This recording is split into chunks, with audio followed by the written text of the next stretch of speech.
Today in the crypto space, we see a bit of a dip throughout the market. Bitcoin still holding steady at about $115,500. Ethereum right around that $4,500 mark, however, down approximately 2.5%. And the rest of the crypto space, the altcoins, there are some dips. We have SUI, OP, SEI, and many others coming down to lower levels. In today's video, I want to talk about the general market. I want to use Bitcoin as a leading indicator. But more importantly, I want to talk about a project, an oracle. That project is called PYTH. So you know what? Let's talk about the news. Let's analyze the charts and let's strategize to capitalize.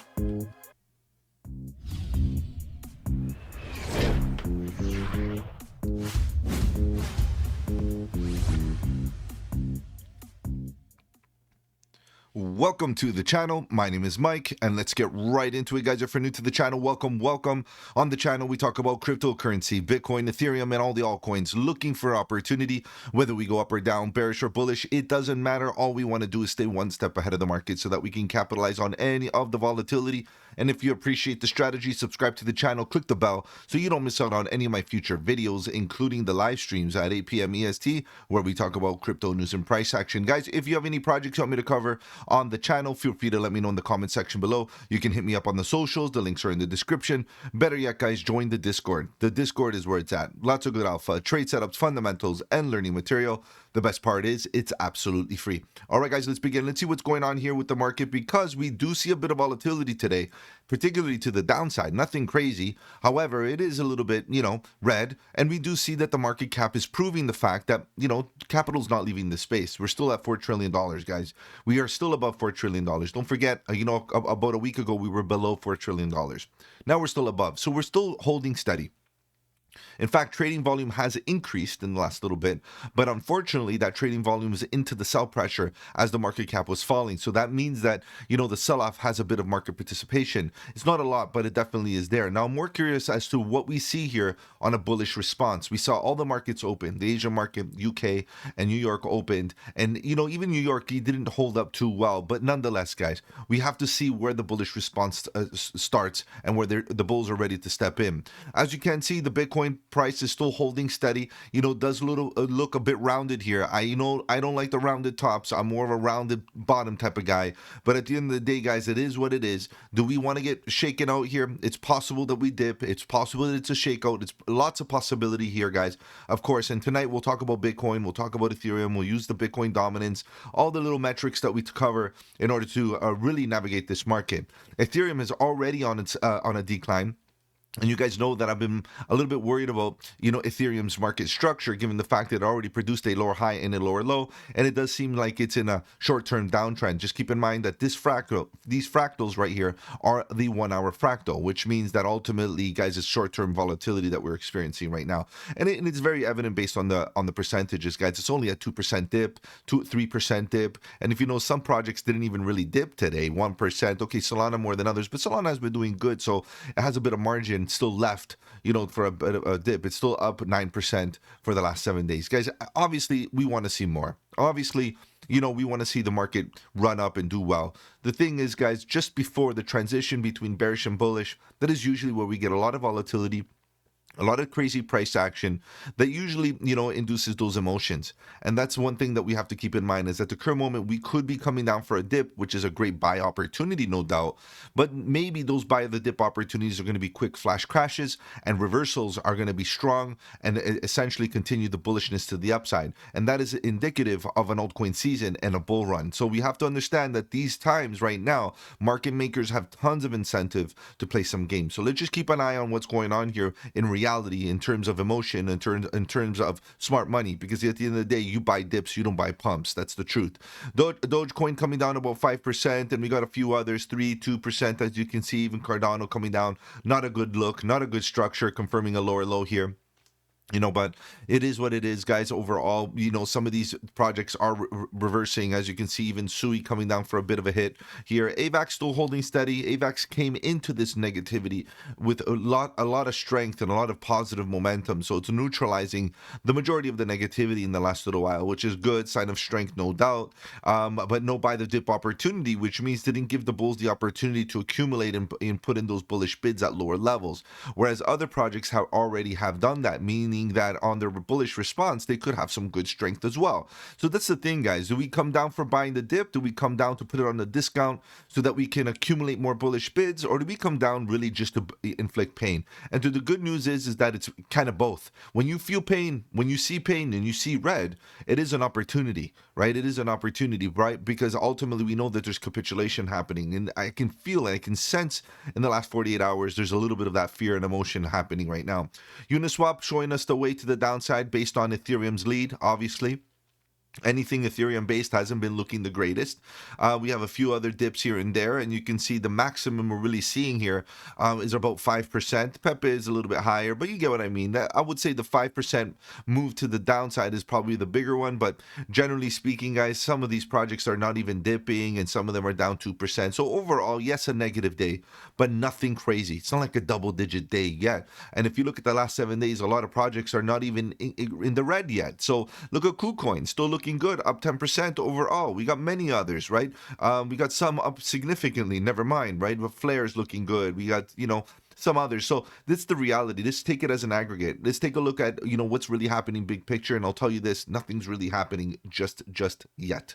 All right, guys, let's take a look at some of this price action. I know you're here to talk about charts, but before we do that, let's take a look at what's going on with PYTH. PYTH today is the project that I want to focus on. So let's see what's going on here. We can see that PYTH at the end of the day is about slightly below $1 billion market cap, $915 million market cap, starting to get into the lower cap territory. And mid-cap zone, fully diluted. You can see there's a little bit of disparity, which means that there are more tokens that need to be issued based on the circulating supply, as you can see at 5.7 and ultimately reaching that 10, and that means that there's a little bit more that needs to be issued. I would say a good 50% still, actually a little less, about 55% or so, that still need to be entering circulation. Okay, so it could be over time, obviously over time, based on vesting schedule, that we will see unlocks. We'll see rewards. We'll see all kinds of these the sell pressure, obviously based on distribution, and this distribution is going to cause that sell pressure, and obviously that slight dilution as the unlocks happen, or as circulating supply increases. Something to consider, but also something to consider is that PYTH is new, and obviously new projects usually come with vesting and all of that before they get fully distributed. But not only that, guys, we have to understand that PYTH's utility at the current moment is quite high, in the fact that its narrative is an oracle, right? And its focus and its core competency, its overall value proposition is focusing on data feed for DeFi. And speed is its target. Okay, so let's look at its socials. Let's take a look at X, see what it's got going on here. PYTH Network, the price layer of the global financial market. So we know that lately we've been seeing a lot of tokenized assets. We've been seeing a lot of TradFi getting involved in crypto and vice versa, crypto getting involved in TradFi and vice versa. And ultimately, we have to understand that a lot of these institutional players are going to be looking for reliable and high-speed services, such as what PYTH has to offer. So let's quickly scroll down and see what they're saying here. So phase one was a DeFi domination. Okay, they're definitely still focusing on that. They're doing their thing. And disrupt finance's $50 billion opportunity. I get it. And you know what? Definitely, as a community, as an industry, we're definitely achieving that. Never mind. PYTH pioneered decentralized market data infrastructure. Now institutions are demanding PYTH price feeds to solve market data. Basically because they're able to feed the speed that they need.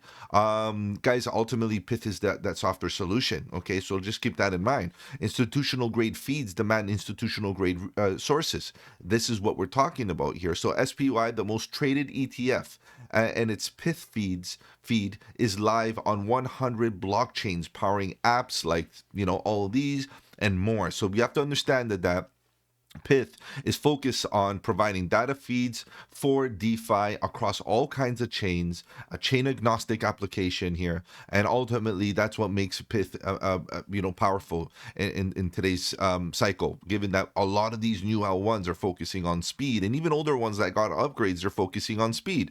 Avantis recently launched SPY.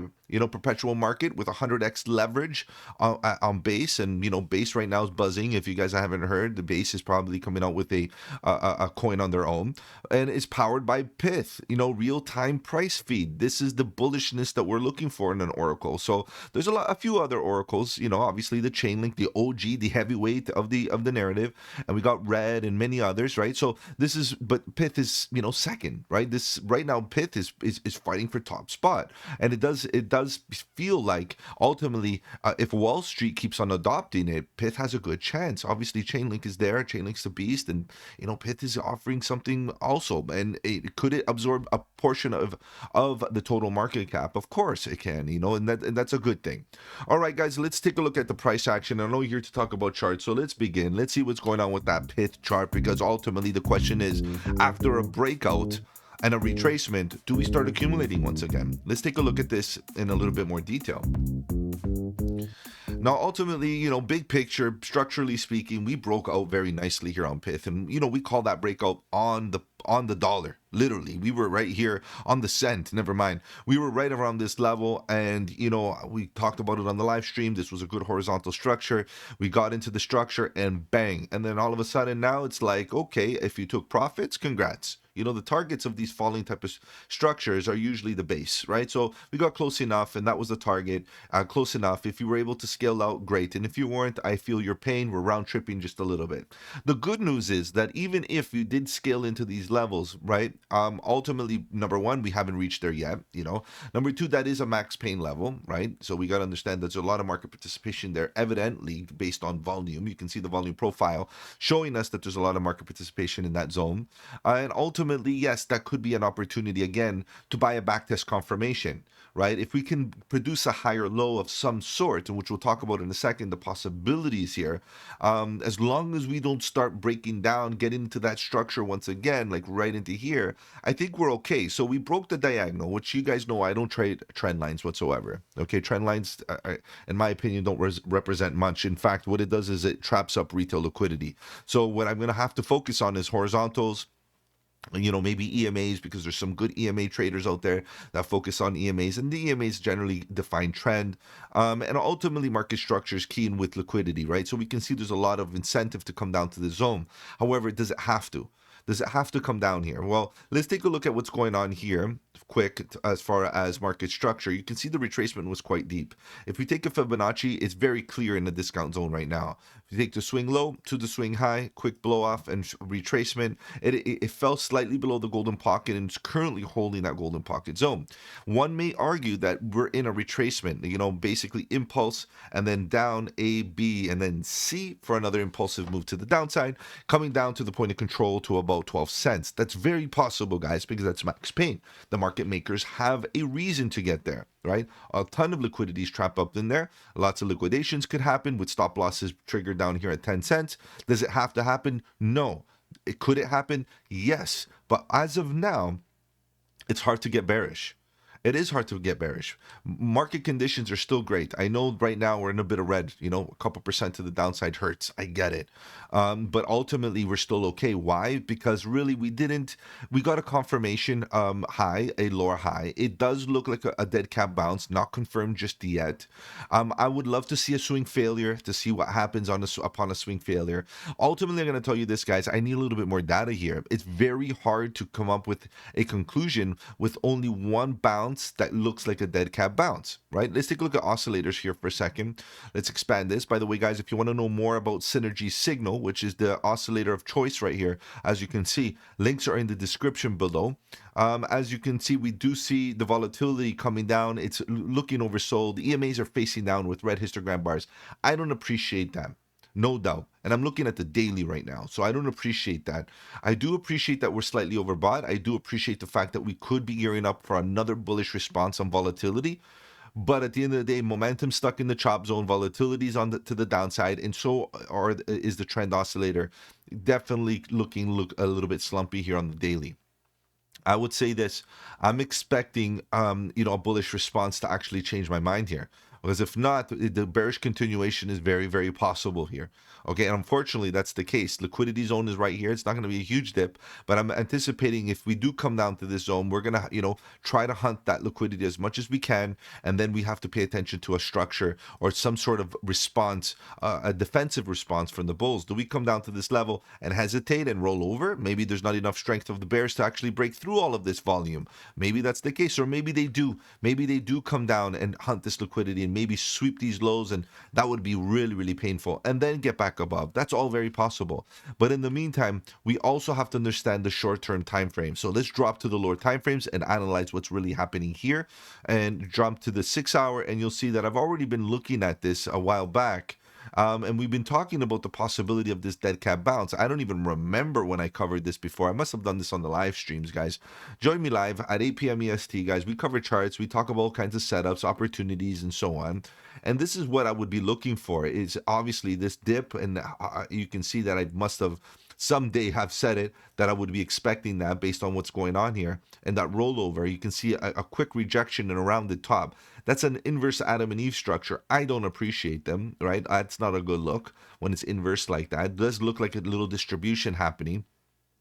And ultimately, if we break the low, it's a BOS. It's a break of structure to the downside after, some sort of retracement / distribution right into here. And then we break the previous bottom. It's starting to look like trash, guys. It's starting to look really bad. Maybe we come down for that impulse. However, the last thing that we could be hoping for, again, smoking fat bowls of opium here, is that, okay, maybe we swept this bottom. That was enough. Maybe that was enough. We bounce, we get going, we break this top, guys, be prepared. Right? We continuation to the upside, very likely at that point, and it's over. However, guys, if we realize that there is a bit of liquidity here trapped in the trend line right here, and ultimately people, preparing for the trend is your friend, the trend is your friend, and we're ready to go, guys, this is what market makers love to have some fun. They come down and sweep everybody's stop losses to the point that we could even come down here. And that's where things get hectic. Why? Because if we break below 14.5 cents, we confirm the dead cat bounce. In fact, we confirmed the trend to the downside. We made a lower low after this lower high. So it's not a good look. Technically speaking, we do not want to break below here. It doesn't matter about your thesis if you're bullish or not. If we break below that level, guys, we have a bit of an imbalance, and we have liquidity below that is going to be hunted. And that's the thing. Now, could we get a swing failure where we come down, sweep, back test, and get going? That's possible, but you never know how low we go into that sweep. You don't know what kind of liquidity is going to get hunted down here in that sweep. And it's very possible that, those liquidity hunts cause a ton of pain. So what I'm saying right here for PYTH, personally speaking, I wouldn't be touching it. The exit was beautiful. We got a beautiful entry here on this pump. But at this current moment, I would be waiting for a few more data points. It might take, a day or two, or maybe 3, maybe the rest of the week. But by the time the structure is formed and we start to really get enough data to, make an educated, perhaps, setup, a setup that includes some data, some information, that includes risk to reward. Because right now, where are you going to put your stop loss? Right here? Okay, it's very good. Or right here. Okay, that's fine. But the reality is we're in a downtrend right now. And we've seen that right here on the 6 hour. We see that here on momentum. We see volatility hanging down here. We see expansion coming in. I really don't think that we should be taking risk without a proper market structure. Now, what am I looking for? You guys know what I'm looking for. We look for them every single day, every single night, guys. The fat rounded bottom. That's what we need here. We need a fat rounded bottom where we start showing passive accumulation right into here. Slow and steady accumulation, and then things start to look interesting because this is an aggressive recovery. We get a nice rounded bottom. We break this top. It's over. We start rolling back to the upside. But in the meantime, if we start breaking these bottoms, guys, what can I say? We're coming down for a BOS. We come down for further liquidity hunts. And ultimately, we have to look for another structure down here that, again, shows us a reversal that the bears no longer have the strength to keep on pushing through. At this current moment, it could be possible that they still do, so I want more data. Guys, if I've offered you any value in this video, do the channel a massive, massive favor. Slap the like button. It does really help out with the algorithm. If you want to follow me on the socials, the links are in the description. Better yet, guys, join the Discord. The Discord is where it's at. Lots of good alpha, trade setups, fundamentals, and learning material. The best part is it's absolutely free. Take care, guys. Have a good one. And don't forget, buy the dip.